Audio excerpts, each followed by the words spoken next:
உங்கள் அபிமான எழுத்தாளர் ஜெயலட்சுமி கார்த்திக்கின் ஆடியோ நாவல் சேனல். ஒவ்வொரு அத்தியாயமும் கேட்டு லைக் பண்ணி கமெண்ட் பண்ணுங்க. மறக்காம சப்ஸ்கிரைப் பண்ணிடுங்க. அப்பதான் கதைகளோட அப்டேட் உங்களுக்கு நோட்டிபிகேஷன்ஸா கிடைக்கும். புறவியாய் என் மனம் உன்னிடம் காதல் சொல்ல புறப்பட்டாலும் ஒற்றை புன்னகையால் என்னை வீழ்த்திடும் என்னவளே. உன் வெளி வழியே வானம் கண்டேன், உனதிரு கரங்களுக்குள் வெப்பம் கண்டேன். உன்னை பற்றி கொண்டு கரத்தின் வெப்பம் பெற்று நீல வானமாம் உன் நயனங்களுக்குள் நீந்திட வந்தேனே. வழிவிடுவாயோ, விடை தருவாயோ? தீபன். அத்தியாயம் 28. இரவு தன் அண்ணனை எழுப்பி தன் மன சஞ்சலங்களை தீர்த்து கொள்ளத்தான் தீபனுக்கும் ஆசை. ஆனால் ரூபன் முகத்தில் தெரியும் களைப்பும் அதையும் மீறிய ஒரு கேற்ற நிம்மதியும் அவனை நெருங்க விடாமல் செய்தது. அவனோடு ஒரே அறையில் தங்கவும் அவனுக்குள் ஏதோ உறுத்தியது. தன் மாமனும் ஏன் ரூபனுமே பலமுறை அவனோட பேச நினைத்தும் அதை தவிர்த்தது தீபன் தான் என்பதால் அவனால் எந்த விதத்திலும் இப்போது ரூபனை அணுகி பேச முடியாமல் ஒரு தயக்கம் சூழ்ந்தது. ஹாலுக்கு வந்த தீபன் சோஃபாவில் சாய்ந்து அமர்ந்தான். திருமணமான முதல் நாளில் இருந்துதான் மனைவியின் நடவடிக்கைகளை கணக்கிட்டுக் கொண்டே வந்தான். முன்பு தவறு என்று தோன்றிய பலவும் இன்று சூழ்நிலையால் நிகழ்ந்திருக்கலாம் என்று தோன்றியது. எழுந்த அவர்களின் அறைக்கதவை திறந்தான். அவள் தாளிடாமல் இருந்ததால் அமைதியாக கதவு உள்வாங்க தன்யஸ்ரீயை கண்டவன் அவள் சுவரை நோக்கி படுத்திருப்பதைக் கண்டு மனதில் எழுந்த வழியோடு உள்ளே சென்றான். அவளை நெருங்கிய தீபன் அவளை அணைக்க அவன் கரம் உணர்ந்தது. அவளின் ஸ்பரிசத்தின் மென்மையை அல்ல, அவன் மனதின் வலியால் வழிந்த கண்ணீரை. அவளின் கோபத்தை தாங்கிய தீபனால் அவளது அழுகையை தாள முடியாமல் போக, தயா என்று இழுத்து அவளை தன் மார்போடு அணைத்தான். அவளின் உடல் குலுங்கியதிலிருந்து அவள் எவ்வளவு மனவழியை சுமக்கிறாள் என்று புரிந்தது தீபனுக்கு.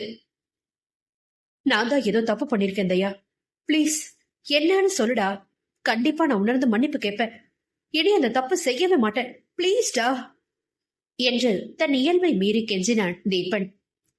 வாய் திறவாமல் அழுத தனு பின் ஏதோ முடிவுக்கு வந்தவள் போல, எப்படி இந்த குழப்பம் வந்ததோ அதே போல அது விலகி போகட்டும்.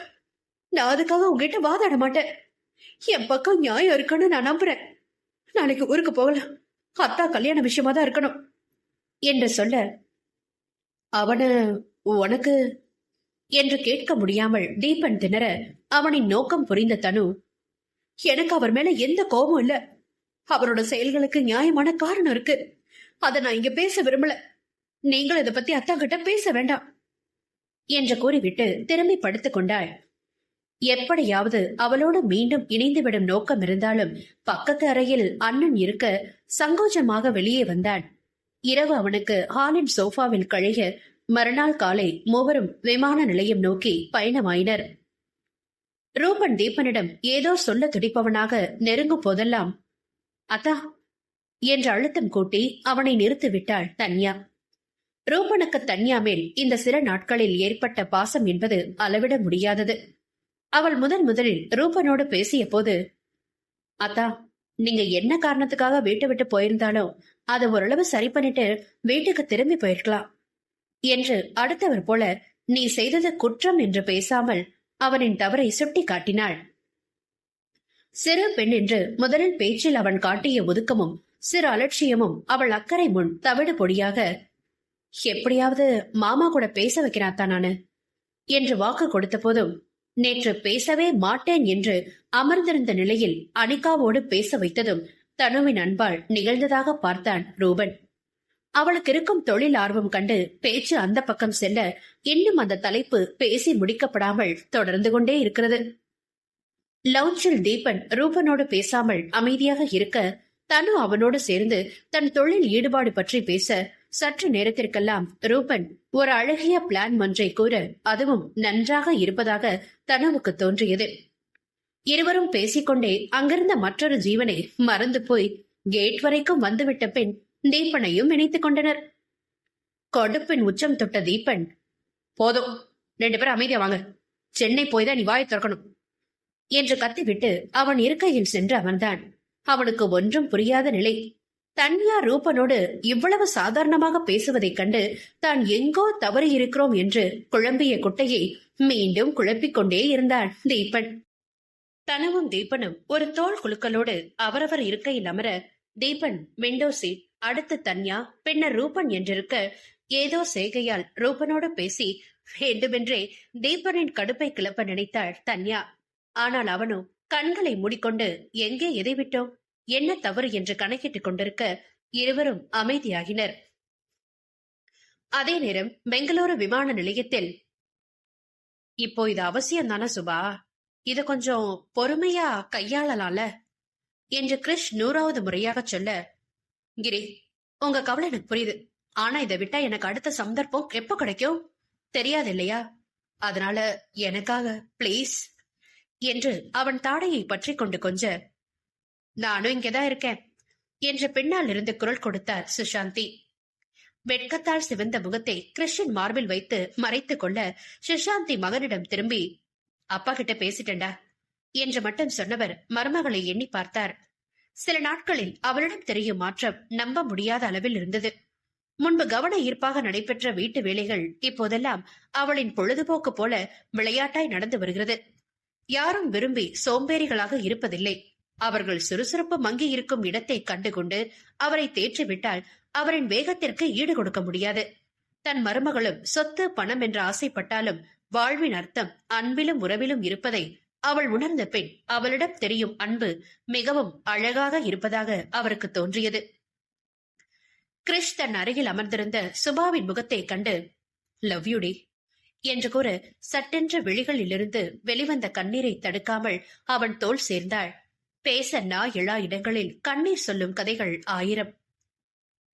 திருச்சியில், ஏமா உங்க அம்மா வீட்டுக்கு தானே போறோம், அதுக்கு கிளம்புவது கூட லேட் பண்ணணுமா என்று சலித்துக் கொண்டாலும் தயாராகி தேவதையாக வந்த மனைவியையும் மகளையும் ரசித்து கொஞ்சம் மறக்கவில்லை கிருஷ்ணன். அணி வீட்டு அட்ரஸ் அனுப்பிட்டாளுங்க, போன் பண்ணி பேசியாச்சா என்று பொறுப்பாய் அவள் வினவ, எல்லாம் பண்ணிட்ட, இப்ப சென்னையில என்ன நடக்கும் நிரு என்று ஆர்வமாக கிருஷ்ணன் கேட்க, என்ன முதல்ல 4 திட்டு திட்டுவாங்க, அப்புறம் நல்ல நாளா பார்த்து கல்யாணத்துக்கு தேதி குறிப்பாங்க என்று நிரு சொல்ல, அப்போ மறுபடி நான் நிறைய ஸ்வீட் சாப்பிட போறேன் என்று இடைச்சொருளாக வந்த நிகிலாவின் பேச்சில் தாய் தந்தை இருவருமே சிரித்து விட்டனர். மரகதத்தை தங்கள் காரில் ஏற்றிக்கொண்டு திருச்சியிலிருந்து கிளம்பினர் கிருஷ்ணன் நிருபா தம்பதியினர். மேகநாதனிடம் அசோக் போன் செய்து சென்னை வர சொல்லி கேட்டதும் அவரும் மறுக்காமல் ஒரு காரில் அதிகாலையே சென்னை நோக்கி வந்து கொண்டிருந்தார். அனைவரும் சென்னையை நோக்கி வர அங்கே அனிகாவின் நிலையோ பரிதாபமாக இருந்தது. அவள் என்ன முயன்றும் வேலப்பன் அவள் பக்கம் கூட திரும்பவில்லை. ஏன் அனைவரையும் அழைத்திருக்கிறார்கள் என்ற தெளிவும் அவளுக்கு இல்லை. ஒரு கட்டத்தில் தான் செய்த தவறுக்கு இதுதான் தண்டனை போல மனம் குமைந்தே மரித்து போவோமே என்று நொந்தவளாக அமர்ந்திருக்க அவளிடம் வந்தமர்ந்த ஆதி, என்னடா ஏன் இப்படி அழுதுகிட்டே இருக்க, பொண்ணுங்க கண்ணீர் உண்மையிலே ரொம்ப வலிமையானதுடா, இப்படி பண்ணாத, என்ன நடந்தாலும் சமாளி, இந்த சூழ்நிலையில உனக்கு கொஞ்சம் கடுப்பாவும் என்னடா இது வாழ்க்கைன்னு அலுப்பாவும் தான் இருக்கும், ஆனா அத நீ கடந்து வந்தாதான் உன்னோட வாழ்க்கை அழகா உன் கையில வந்து சேரும். காதலிக்கும் போது இருக்கிற பொறுமை அத நம்ம வாழ்க்கையில சேர்த்துக்கும் போது இல்லாம போயிடுறதுதான் வருத்தமான விஷயம். இன்னும் மிஞ்சி போனா 4-5 மணி நேரம், அதுக்கு பொறுமை இல்லாம இப்படி கண்டதை யோசிச்சு அழுதுட்டு இருக்காத என்று சொன்னதும், தாத்தா என்று அவரிடம் தன் மன வழிகளை இறக்கி வைத்தாள் அனிகா. எனக்கு ரூபன் வேணும் தாத்தா, அவன் மேல நான் உயிரையே வச்சிருக்கேன், ஆனா அதே நேரம் என்னால என் அப்பா இல்லாம இருக்க முடியாது, அவரும் எனக்கு ரொம்ப முக்கியம், ஆனா என்னோட அவர் பேசவே மாட்டேங்கிறார் தாத்தா என்றாள ஆதி வாய்விட்டு சிரித்தார். பெண், இப்ப சொன்னாலும் உனக்கு புரியாது அனிகா, ஆனா நல்லதே நடக்கும்னு நம்பு. நம்ம சுத்தி இருக்க எண்ண அலைகள் நேர்மறையா இருந்தா கண்டிப்பா நமக்கு நடக்கிற விஷயங்களோ நேர்மறையானதா தான் இருக்கும் என்று கூறிவிட்டு எழுந்து சென்றார். அந்த பழமையும் பெருமையும் வாய்ந்த வீடு இன்று ஒரு மிகப்பெரிய சம்பவத்தை காண ஆவலாக காத்திருக்க ஆரம்பித்தது. மேகநாதன் தான் முதலில் வந்து இறங்கினார். பரஸ்பர நல்ல விசாரிப்புகளுக்கு பின் அசோக் அங்க நடக்கவிருக்கும் விஷயத்தை சொல்ல தெல்லை நாயகிக்கு கோபம் கரைபுரண்டு ஓட ஆரம்பித்தது. அவரால் அசோக்கின் பேச்சில் கலந்து கொள்ள முடியவில்லை. அவர் தன் போனில் இருந்து ஒரு எண்ணுக்கு அழைத்துவிட்டு பதிலுக்காக காத்திருக்க அதுவோ எடுக்கப்படாமலே போனது. அவர் சுபா மெசேஜ் அனுப்பிய நாளிலிருந்தே அவளுடன் பேச ஆரம்பித்து விட்டார். இங்கே சென்னை வரப்போவது தெரியாமல் பேத்தியை மகனோடு இணைக்கும் முயற்சியாக அவளை மதுரை வரச் சொல்லியிருந்தார். காலை முதலே அவளை அழைத்து சென்னைக்கு செல்வதை சொல்ல போராடுகிறார். ஆனால் அவளோ போனை எடுக்கவே இல்லை. இவர்களுக்கு பின் தீபன், தன்யா, ரூபன் மூவரும் வந்து சேர தன்யா புள்ளிமானாய் துள்ளிக் கொண்டு வந்து நளினியை அணைத்துக் கொண்ட பின்னர் தில்லையை கண்டு அணைத்தாள். அவளை முறைத்த தில்லை நாயகி அவளோடு வந்த ரூபனை அளவிடும் பார்வை பார்க்க, அவனோ வீட்டில் இருக்கும் புதியவர்களை பார்த்து தயங்குவதா, இல்லை வர சொல்லி அழைத்துவிட்டு வாசலில் நிறுத்தியிருக்கும் தந்தையிடம் பேசுவதா என்று விழிக்க, தீபனுக்கு கண்ணை கட்டி காட்டில் விட்டது போல் இருந்தது. ரூபனை கண்ட தன் மாமனார் கோபம் கொள்ளாமல் மாப்பிள்ளையை திருமணத்திற்கு பின் முதல் முறை காண்பதால் தீபனிடம் அன்பொழுக பேச, அவனுக்கு என்னடா நடக்குதுங்க என்று கத்த வேண்டும் போல் இருந்தது. ஆனால் கற்றுக்கொண்ட பொறுமையும் சரி பாப்போம் என்ற அவன் குணமும் அவனை அமைதி காக்க வைத்தது. ஆண்கள் அனைவரும் ஹாலில் அமர்ந்து பேசிக் கொண்டிருக்க, பெண்கள் முற்றத்தில் அமர்ந்து பேச, வாசலில் வந்து நின்ற காரின் சத்தம் கேட்டு அனைவரும் நிருவும் கிருஷ்ணனும் வந்திருப்பார்கள் என்று ஆவலாக வாயிலுக்கு வர, காரில் இருந்து சுபஸ்ரீ, கிரிஷ், சுஷாந்தி மூவரும் இறங்கினர். அங்கிருந்தவர்கள் புருவம் வெவ்வேறு பாவனைகளில் நெளிய, அதில் மகிழ்ச்சியாய் நெறித்த இரு புருவங்களுக்கு சொந்தக்காரி தன்யா மட்டுமே. மேகநாதன் அவளை கண்டதும் சிலை போல நிற்க, அந்த நொடி அவ்வீட்டின் மனிதர்கள் அனைவரும் பதற்ற நிலையை அடைந்தனர். இந்த அத்தியாயத்தை கேட்டு மகிழ்ந்தீர்களா? அடுத்த அத்தியாயத்தில் உங்களை சந்திக்கிறோம். மறக்காம உங்களைப் போலவே கதை கேட்க விரும்பும் வாசகருக்கு வீடியோவை ஷேர் பண்ணுங்க.